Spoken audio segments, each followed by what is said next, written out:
Hello Guardians, ISO here.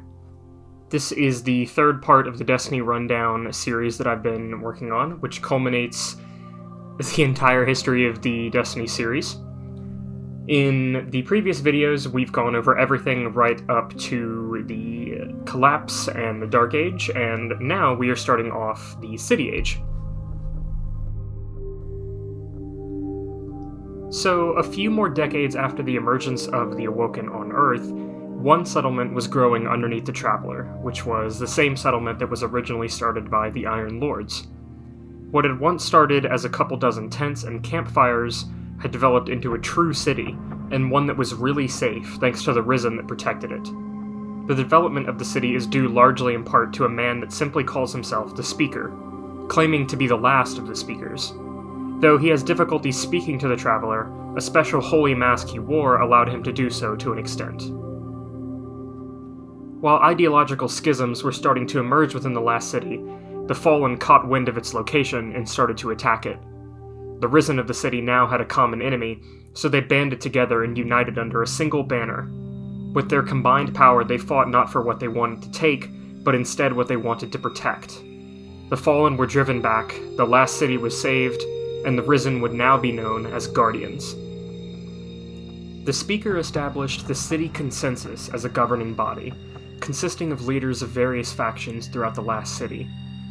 Overseen by a Vanguard, the Guardians began to label themselves into three distinct classes based on their personalities and fighting abilities. The Titans are steadfast and sure-sighted warriors that favor tough suits of heavy armor for added strength and endurance. They face challenges head-on and stand as beacons of honor and hope. The Hunters act as daring scouts and stealthy trackers. They enjoy blazing their own trail with a cloak on their back and a knife on their hip. Warlocks were the battle scholars of the city, wielding the Traveler's light in an ancient way. They're often mysterious and otherworldly, but they themselves act as seekers of truth and archons of discovery, longcoats billowing in the wind. Construction of the last city's walls were beginning, but before they could be finished, the Fallen struck again. With a huge force, the pirates attacked the city by attempting to force large numbers of troops through the 6 gaps in the city's walls.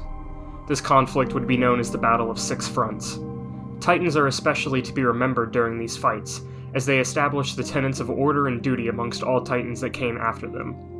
While many Titan heroes established a name for themselves at Six Fronts, countless others were slain, dealt their final deaths. The Vanguard was officially established, with one Guardian appointed to lead each of the 3 different Guardian classes. Saint 14 led the Titans, Tallulah Fairwind led the Hunters, and Osiris led the Warlocks. Tasked with the defense of the last city, they sent Guardians into the system in search of threats, and to bring the fight to the enemies of humanity in missions called strike operations, wherever they may be. Dominus Gaul's coup d'etat. Now, let's take a break from the city and look at the Cabal for a minute to do some exposition. For as long as the Cabal Empire has existed, they've been ruled by Callus, beloved by all. He went by many names: the Chief Gift Giver, the Good Host of the Generous Banquet, the Golden King, the list goes on. He acted as the God King of the Cabal, and he was a symbol of greed and desire, of gluttony and gold. But, about 100 years ago, he was betrayed by his most trusted advisor, Primus Gaul. Gaul wished to slay Callus, but the Cabal people revolted, claiming that if Callus were to die, they would not stand for it. So instead, Gaul sentenced Callus to exile, banishing him aboard a gigantic prison ship called the Leviathan. With no more rulers, Gaul made himself a dictator, and titled himself Dominus.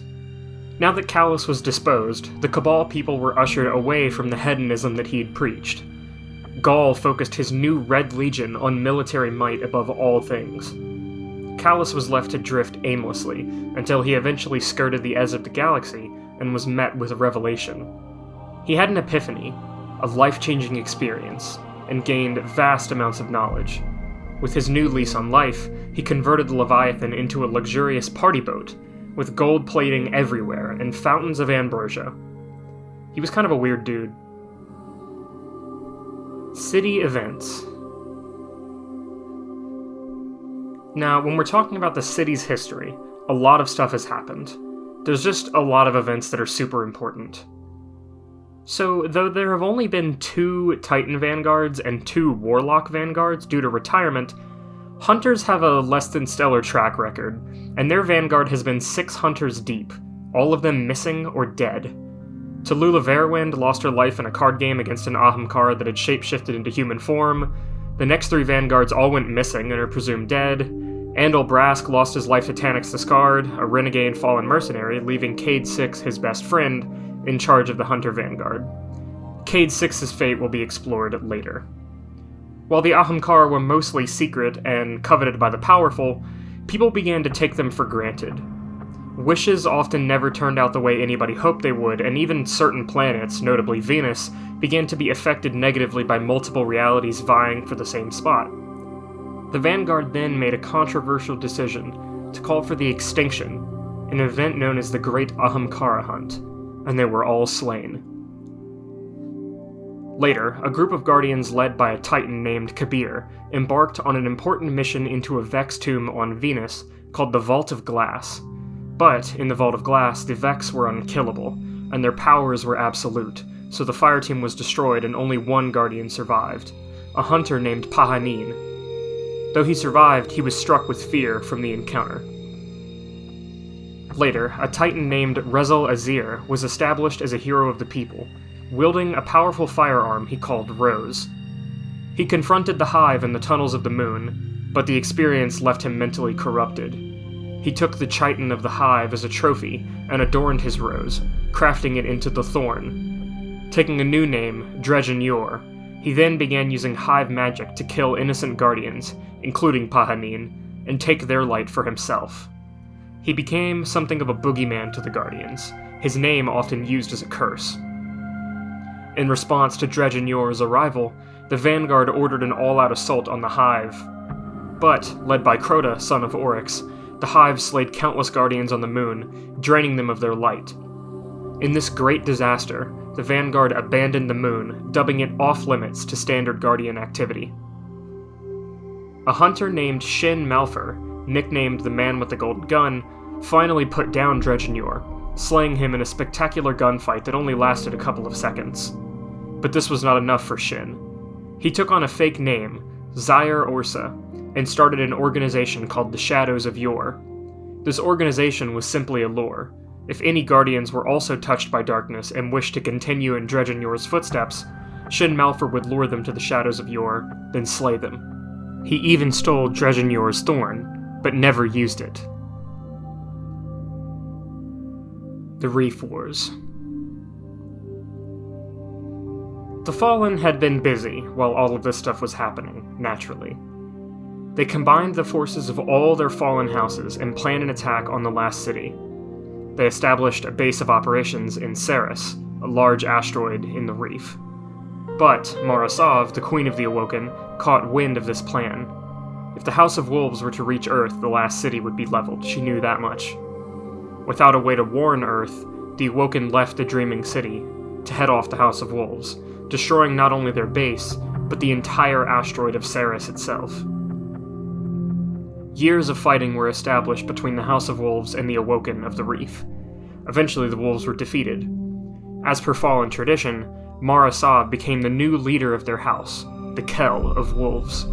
Not only was she the Queen of the Awoken, but now she had an entire group of the Fallen at her disposal. Only 3 Fallen houses actually made it to the last city: the House of Devils, the House of Kings, and the House of Winter. All 3 attacked the city during the Battle of Twilight Gap. This attack was unsuccessful, but also marks the last time in which the Fallen were ever able to unite multiple houses together for a common purpose. More city events. A human titan named Lord Shax had been growing into a formidable warrior. Though he used to be a bloodthirsty warlord, his acts of valor and honor at the Battle of Six Fronts and the Battle of Twilight Gap proved him a changed man. He suggested a new type of operation, a way in which the Guardians could practice combat drills against each other in firefights. Due to Guardians' immortality, live ammunition was even to be used. Shax founded the Crucible and started to host training matches in Guardian vs. Guardian combat. Osiris, the Warlock Vanguard, began to question the nature of the light and the darkness, as well as the place of guardians between it all. His questions and teachings became too much for the speaker, who eventually banished Osiris from the city. His student, Ikora Rey, became the new Vanguard, and she still holds the position. The Titan Vanguard, Saint 14, began a personal quest against the Fallen on Earth, helping more and more people find the Last City as their home and escape the Raiders. He claimed to have even been visited by a time-traveling guardian from the future, which he also states is how he gained his trusty shotgun, which he calls the Perfect Paradox. This time traveler inspired him to keep fighting. He was the first to return to Mercury and find it transformed into a planet-sized supercomputer. While delving into various simulations, the Vex stripped him of his light and killed him. His pupil Zavala took over the position of Titan Vanguard. Around the disappearance of Osiris and Saint, a certain guardian was found by a ghost in the Cosmodrome, that guardian being the protagonist. While the wikis and games simply refer to your player character as the Guardian, for simplicity and transparency's sake, I'll be referring to them as the protagonist.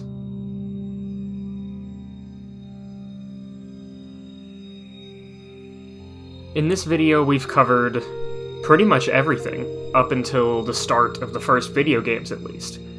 So in the next episode, we'll be looking at the events of the protagonist throughout Destiny 1, and eventually we'll even reach Destiny 2.